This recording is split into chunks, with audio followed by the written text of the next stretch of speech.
ஓம் come கணபதே நமக. ஓம் குருவே நமக.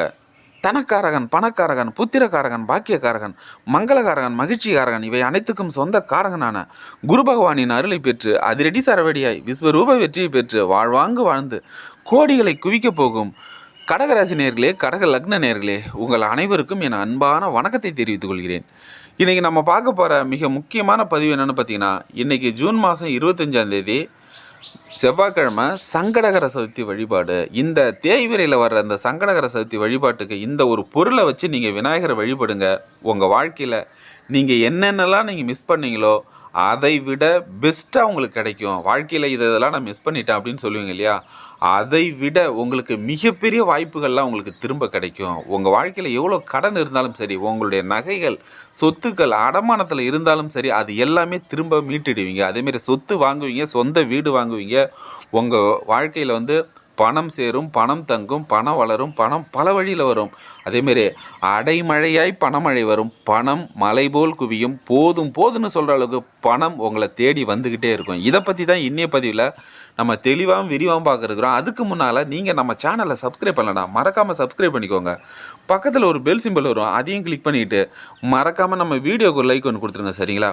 அதாவது நம்ம வழிபடக்கூடிய தெய்வங்களிலேயே ரொம்ப எளிமையாக வழிபடக்கூடிய தெய்வம் விநாயகர் தான், சரிங்களா?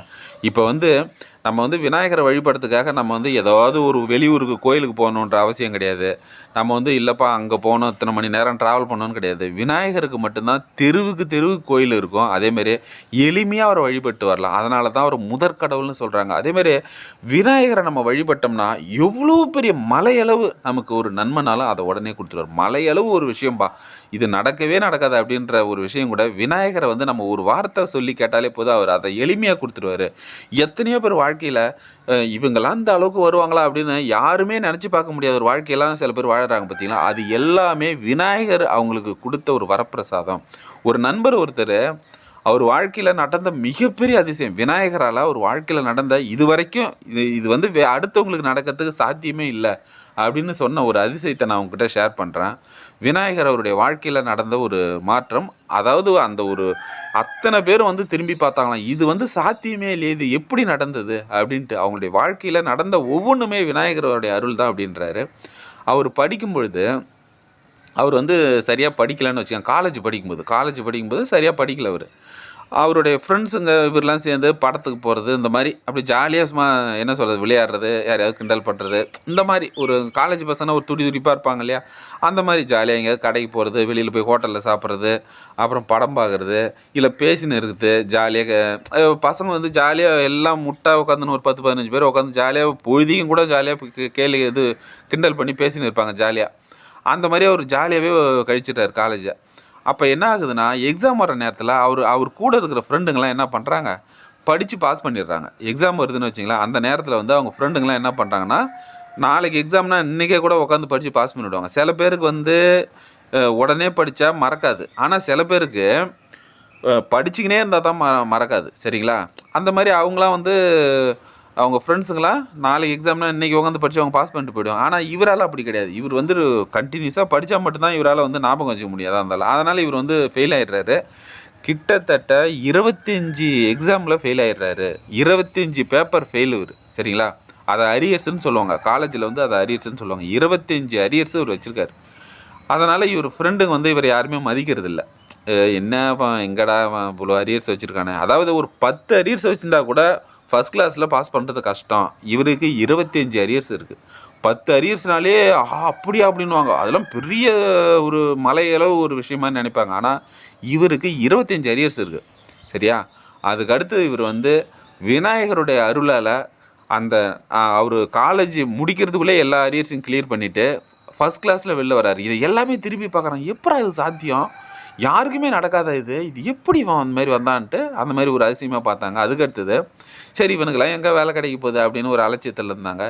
இவர் வேலை தேடும்போது அங்கே சென்னையில் தங்கி வேலை செய்யணுன்னா அங்கே செலவு இருக்கு இல்லையா, அதுக்கு ஒரு சின்ன வேலையை பார்த்துக்கின்னு வேறு ஒரு கோர்ஸ் படிச்சுட்டு அது சம்மந்தமாக வேலை தேடினார். பெரிய கம்பெனியில் வேலை கிடச்சிது, நல்ல சம்பளம், பெரிய கம்பெனி. அப்போ இவரை யார் யாரெல்லாம் அலட்சியப்படுத்தி நின்னாங்களோ அந்த ஃப்ரெண்ட்ஸுங்கெல்லாம் அவங்க எல்லாமே டேய் எப்படியாவது எனக்கு ஒரு வேலை வாங்கி கொடுறா அந்த கம்பெனியில், எப்படியாவது ஒரு வேலை வாங்கி கொடுறா டேன்னு காலில் விழாத குறையாக கெஞ்சினாங்க. இவரை ஒரு பெரிய தெய்வமாக நினச்சாங்க. சரிங்களா? எத்தனையோ பேர் செலவுக்கு காசு இல்லைனாலும் இவர்கிட்ட கேட்டு வாங்கிக்கிட்டாங்க. எதுக்கு சொல்கிறேன்னா, விநாயகர் நினச்சார்னா கோடியில் இருக்கிறவங்கள கூட பல கோடிக்கு அதிபதியாக மாற்றுவார், பெரிய கோடீஸ்வரனாக மாற்றுவார். முட்டு சந்தில் நம்ம சிக்கிக்கிட்டால் கூட மிகப்பெரிய உயரத்துக்கு நம்மளை கொண்டு போய் வைப்பார். சரிங்களா? அப்படிப்பட்ட விநாயகரை நம்ம வணங்கும் போது எளிமையாக நம்ம வந்து வாழ்க்கையில் வந்து நம்ம எவ்வளோ பெரிய விஷயம் அதெல்லாம் அதை எளிமையாக கொடுத்துருவார் விநாயகர்.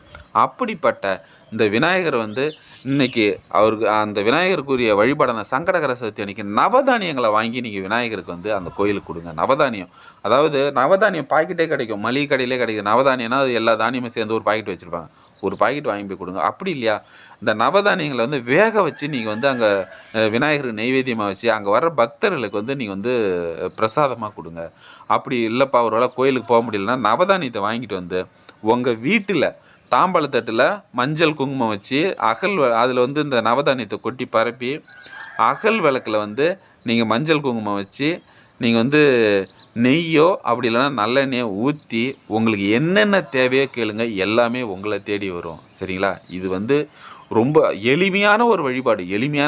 உங்கள் வாழ்க்கையில் நீங்கள் என்ன தேவையோ அதை விநாயகரை நீங்கள் இன்றைக்கி கேட்டுட்டிங்கன்னா உங்கள் வாழ்க்கையில் எல்லாமே தேடி வரும். சொந்த வீடு வாங்குவீங்க, சொத்து வாங்குவீங்க, அடமானத்தில் நகை ஏதாவது இருந்தால் அடமானத்தில் ஏதாவது லோன் தாம்பா போயிட்டுருக்க நகையாக இருக்கட்டும், அதுக்கடுத்து வந்து சொத்துக்களாக இருக்கட்டும், எல்லாமே மீட்பீங்க. அதேமாரியே சொந்த வீடு வாங்குவீங்க, சொத்து வாங்குவீங்க. அதேமாரியே அவரை நம்பி நீங்கள் செய்கிற ஒவ்வொரு விஷயமும் உங்கள் வாழ்க்கையில் மிகப்பெரிய மாற்றத்தை கொடுக்கும், மிகப்பெரிய ஏற்றத்தை கொடுக்கும், மிகப்பெரிய திருப்பு முனியை கொடுக்கும். அதேமாரி மிகப்பெரிய அவசர வளர்ச்சி கொடுக்கும். அதேமாரி ஓம் கம் கணபதியே நமக்குன்னு சொல்லிட்டு உங்களுக்கு என்ன தேவையோ அதை கேளுங்க. அதை வந்து கேட்டுட்டு முயற்சி மட்டும் பண்ணுங்கள், உங்கள் வாழ்க்கையில் வேறு லெவலில் ஜெயிப்பீங்க. அதேமாதிரியே ஒரு பெண் ஒருத்தவங்க குடும்பத்தை, அதாவது அவங்க ஹஸ்பண்ட் வந்து வேலைக்கு போய்டுவார் காலையில், அவங்க வந்து வீட்டிலேருந்தே ஒர்க் பண்ணுறாங்க. சரியா? அவங்களுக்கு ஒரு பையன், சின்ன குழந்தை, குட்டி குழந்தை, ஒரு 6 மாதத்து குழந்தை. அந்த குழந்தையும் அவங்களால பார்த்துக்க முடியல, ஏன்னா அவங்க வந்து வீட்டிலேருந்தே ஒர்க் பண்ணுறாங்க.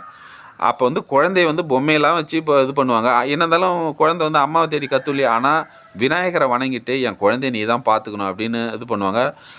அந்த குழந்தை அழவே அழாதான், அது மட்டும் விளையாண்டு கிடக்குமா. அவங்களே சொல்லுவாங்க விநாயகர் தான் என் குழந்தைய பார்த்துப்பாரு அப்படின்னு. எதுக்கு சொல்லணும், நம்பி நம்ம விநாயகரை வணங்கும் போது நம்ம வாழ்க்கையில் கேட்டதையும் கொடுப்பாரு, கேட்காதையும் கொடுப்பாரு, எதிர்பார்த்தையும் கொடுப்பாரு, எதிர்பார்க்காதையும் கொடுப்பாரு. அதேமாரி நம்ம வாழ்க்கையில் பொண்ணும் பொருளும் போதும்னு சொல்கிற அளவுக்கு கொடுத்துக்கிட்டே இருப்பார். இந்த வழிபாட்டை மட்டும் பண்ணிவிட்டு நீங்கள் உங்கள் வாழ்க்கையில் வந்து என்ன தேவையோ அதை வந்து நீங்கள் முயற்சி பண்ணுங்கள், மிகப்பெரிய வெற்றி கிடைக்கும். நீங்கள் செய்கிற ஒவ்வொரு துவக்கமும் மிகப்பெரிய ஒரு உச்சத்தை உங்களுக்கு கொடுக்கும். நீங்கள் செய்கிற ஒவ்வொரு முதலீடும் ஒவ்வொரு 1000மாக மாறும், 1000ன்றது பல ஆயிரமாக மாறும், பல ஆயிரன்றது லட்சமாக மாறும், லட்சன்றது பல லட்சமாக மாறும், பல லட்சன்றது கோடியாக மாறும், கோடின்றது பல கோடியாக மாறும். நீங்கள் கோடீஸ்வரனாக மாறுவீங்க. இந்த வீடியோ உங்களுக்கு பிடிச்சிருந்ததுன்னா மறக்காமல் லைக் பண்ணுங்கள், நம்ம சேனலை சப்ஸ்கிரைப் பண்ணுங்கள், மறக்காமல் பெல் பட்டனையும் கிளிக் பண்ணிக்கோங்க. நன்றி, வணக்கம், வாழ்க வளமுடன், ஆல் தி பெஸ்ட்.